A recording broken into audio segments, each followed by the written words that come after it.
We all know that running a marathon is hard, but training for one can be equally as challenging. So today I want to share with you some tips that's going to help you guys master your marathon training. Now these 9 tips that I'm about to talk about are a collection of points that I've learned over the years, some a while ago and some more recently. And hopefully what I want to do by sharing these tips is help you guys master your marathon training a little bit better. We all know it's a challenge and we all know we can do little tweaks here and there to help us get through marathon training blocks successfully. So fingers crossed, these will be useful to you. I'd love to hear your comments below on your marathon training tips for everyone out there. And let's dive in to number 1. So the first tip is going to be all about establishing our pace zones at the start of the block. Now, this really applies to the people there that are setting themselves a target marathon time. A lot of people go out there and just want to run their first marathon, complete it.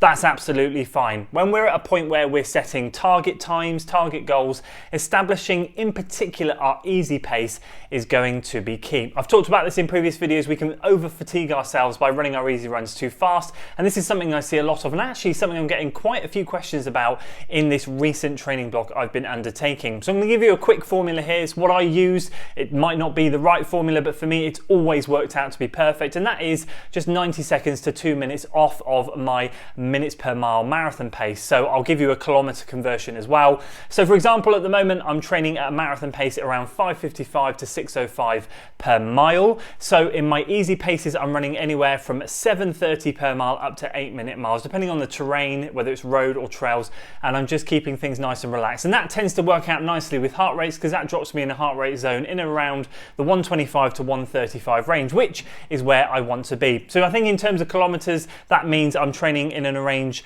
of 340 to 345 per K for a marathon pace. And so my easy pace in kilometers, I think, is around 4:45 or 5 minutes per K. And tip number 2 is going to be making a couple of focal points in the week, a couple of pillars of your training weekly cycle, and making sure that those are the focus. What do I mean by that? Well, the workout and the long run. So for me at the moment, I'm just doing 1 workout a week and 1 long run. That's a Wednesday and a Saturday. For you guys, you might be doing 2 workouts in a week, like a Tuesday and a Thursday, and then a long run on a Sunday. Whatever it is, those are your focal points of the week. So those are the days where you really need to be primed and ready. And bear with me, point 3 will talk about recovery around those focal points. So right now I'm talking about these are the focus of my week.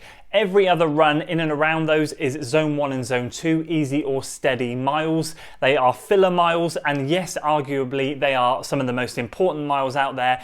But what I need to remember is that I need to be primed and ready for that workout and that long run, because that's where I'm going to be getting the marathon quality work. The workout is where I'm firing on all cylinders above marathon pace, and the long run is where I'm doing some steady miles with some marathon pace work fixed in there. So these are the 2 focuses. I make sure I fuel well the day before these workouts and long runs. I make sure that my body and mind is ready for them, and everything else just slots into place. And tip number 3 is going to be to establish a good recovery pattern in and around those pillars, in and around that workout or workouts and long run. So what do I mean by that? Well, what I mean is I'm not going to be doing heavy massage gun efforts, foam rollers, lacrosse balls, any recovery stuff the day before those workouts. It's going to be very light, if anything, maybe a bit of mobility work and a tiny bit of stretching. But what I'm not going to be doing is relaxing the muscles off to a point where they're not primed and ready. So what I'm learning about a lot at the moment is to basically engage your muscles and get them ready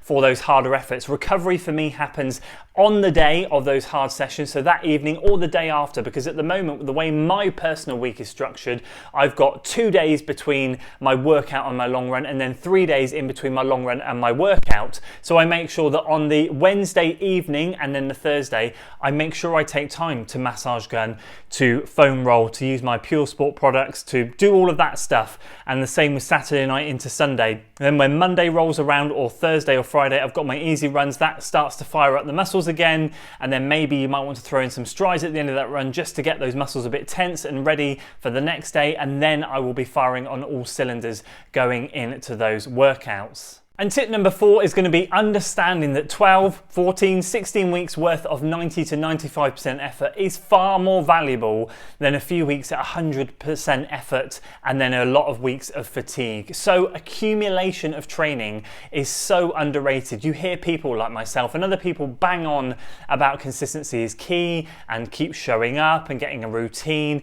It can't be more important when it comes to marathon training. There is nothing more important. I think this is the golden rule during marathon training. And when we get to point number 9, you'll see a bit of a mantra that I've created that might upset a few people, but I'm prepared to put it out there. So stay tuned for that. But it kind of revolves around this mantra or this training philosophy that if you give almost everything but just hold a little bit back. I've talked about this recently. If you're in a workout, just hold a tiny bit back. Think if you can do 1 or 2 more efforts, 1 or 2 more reps, a few more minutes, that's the position you want to be in. You really want to get the most out of yourself, don't get me wrong.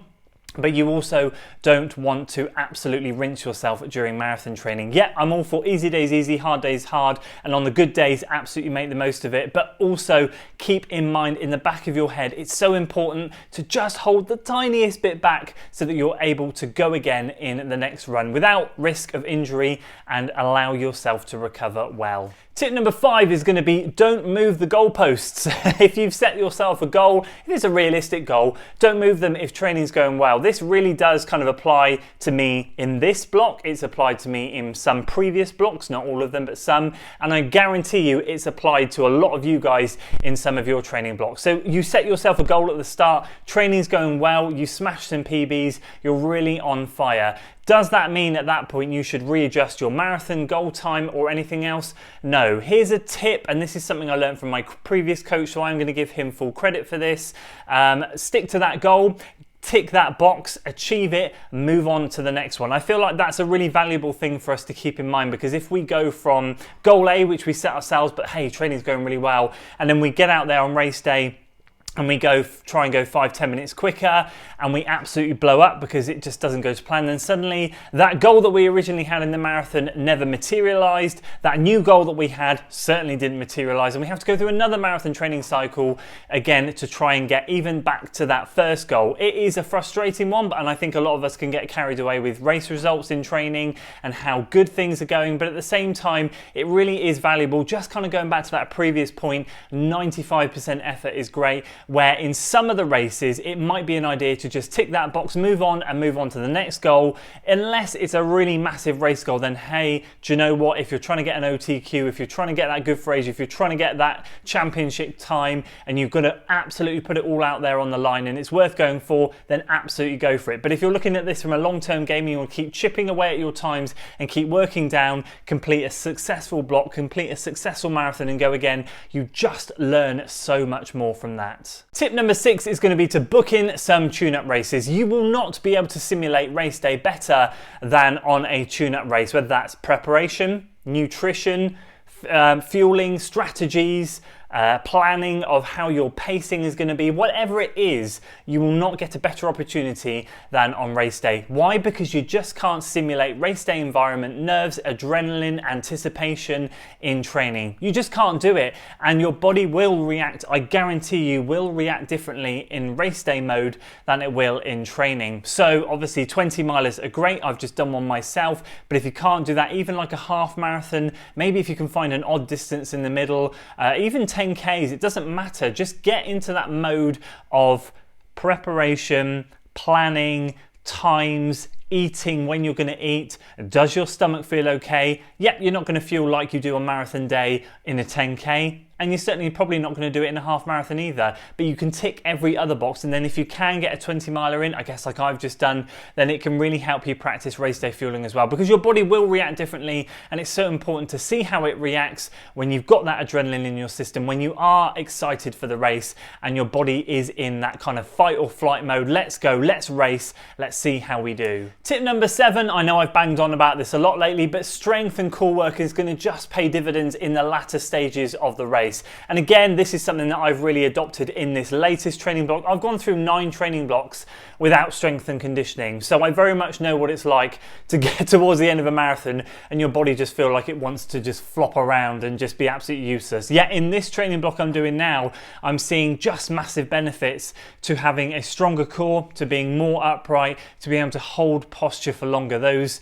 tiring final miles are made a heck of a lot less painful when you're able to hold posture and your muscles are a lot more engaged. It makes the world of difference, and of course those weaknesses that we have in training, well, marathons expose them. Marathon training exposes them. Those long miles will absolutely find those injuries, niggles out. So it's really important to get on top of that at the start of the block, and I appreciate right now that might not be the case, but for your next block it's certainly something to consider. And tip number 8, this is going to be focused around fueling. Make sure you give yourself time to practice your actual race day fueling. So in tip number 6, I was talking about simulating it on race day, and nothing will prepare you for it and your body will react different.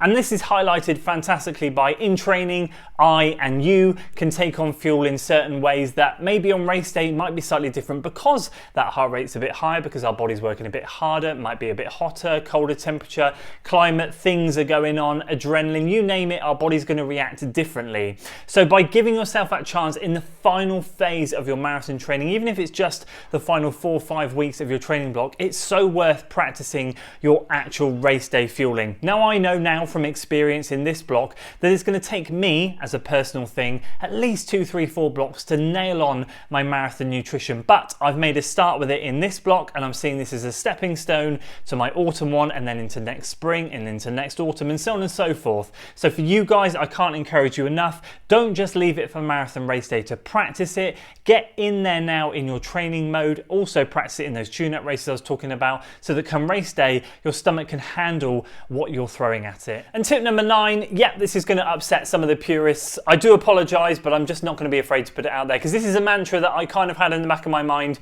in my last training block for London when I was training slightly differently, but it was going through my mind, and this one now, and that is, if in doubt, undercook it.